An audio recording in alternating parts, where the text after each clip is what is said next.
ఈరోజు ఇంటర్మీడియట్ పరీక్షలు ప్రశాంతంగా ప్రారంభమైనాయి.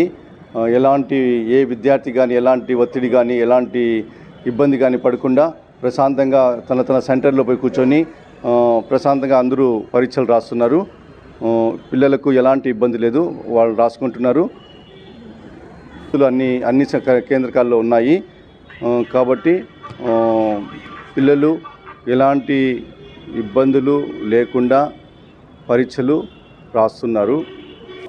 ఈ పరీక్షలు సీసీ కెమెరాస్ పర్యవేక్షణలో జరుగుతున్నాయి. ఈ స్ట్రీమింగ్ అనేది మనకు లింక్ ఇచ్చి మన జిల్లా లెవెల్లో రాష్ట్ర స్థాయిలో కూడా దాన్ని అబ్జర్వేషన్లో ఉంది. ఇక్కడ కూడా మనకు నీట్గా ఏ పరీక్షా కేంద్రంలో ఎలా రాస్తున్నారు, పిల్లలు ఎలా ప్రవేశపోతున్నారు, ఎలాంటి వసతులు ఉన్నాయి అవన్నీ ఇక్కడ కనిపిస్తున్నాయి. కాబట్టి వీటన్నిటిని పరిశీలించి నేను ఈరోజు చెప్తున్నాను, పిల్లలందరూ ప్రశాంతంగా పరీక్షలు రాసుకుంటున్నారు. ఎక్కడ కానీ జిల్లాలో చిత్తూరు జిల్లాలో ఎలాంటి ఇబ్బందులు లేవని మీకు తెలియజేస్తున్నాను.